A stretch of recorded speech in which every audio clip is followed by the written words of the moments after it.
Бидний мэдээнд хэн итгэсэн бэ?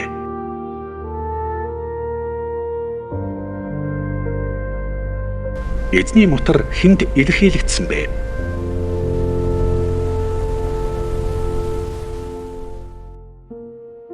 Учир нь тэр түүний өмнө нялхнахиа мэт хуурай газраас гарсан үндэс мэт ургасан.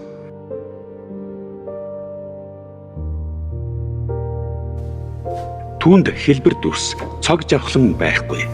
Бид түүнийг харъя гэсэн ч бидний анхаарлыг татахуйц дүр төрх алга. Тэр үзэн ядагдаж хүмүүсээр орхигдов. Тэр уй гашууны хүн бөгөөд өвчин зовлонг мэдсэн.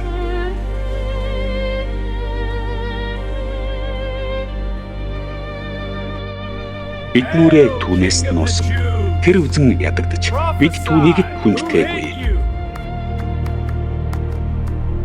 Үнэхээр тэр бидний өвчнийг өөртөө тээж бидний уй гашууг даав. Харин бид түүнийг бурханд яллагдаж, цохигдож, зовсон гэж бодов. Гэвч тэр бидний нүглийн төлөө хатгардан, бидний гмийн төлөө бяцарчээ. Бидний амар амгалангийн төлөө түүн дээр гисгээлт бууж, түүнийг харахаар бид эдгэрсэн. Бид бүгдээрээ хон мэт төөрч, хүн бүр өөрийн замаар яв.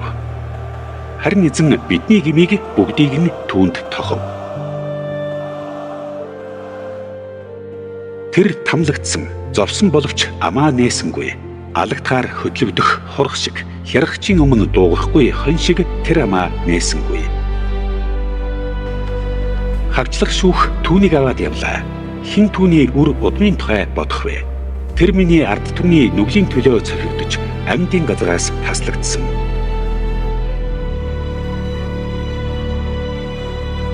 Түүний булш нүгэлт хүмүүстэй хамт байх байсан боловч тэр үхэлдээ баян хүнтэй хамт байсан. Тэр хүчирхийлэл үйлдээгүй. Түүний аманд нь ямар ч худал хуурмаг байгаагүй. Гэвч түүнийг няцалж өвдөх нь эзний таалал байв. Хэрв тэр өөрийгөө нүглийн төлөөх тахил болгон өргөвл, тэр үр удмаа үзэж өөрийн өдрүүдийг уртсган эзний хүсэл нь түүний гарт цэцэглэх болно. Түүний сэтгэлийн шаналлын үр дүнд тэр харж сэтгэл нь ханах болно. Миний боол зөв шударга нэгэн өөрийнхөө мэдлэгээр олныг зөвтгөж тэдний нүглийг нь үүрэх болно. Ийм учраас би түүнд ихстэй хамт хувь ногдуулна. Тэр олзыг хүчтэнтэй хуваана. Яагаад гэвэл тэр өөрийн ямиг үхэл рүү асгаж хилэнцтнүүдтэй хамт тоологдсон.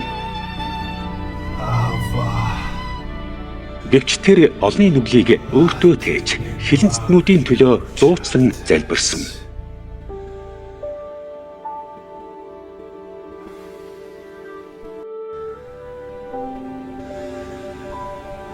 Бүгд гүйцэлдлээ.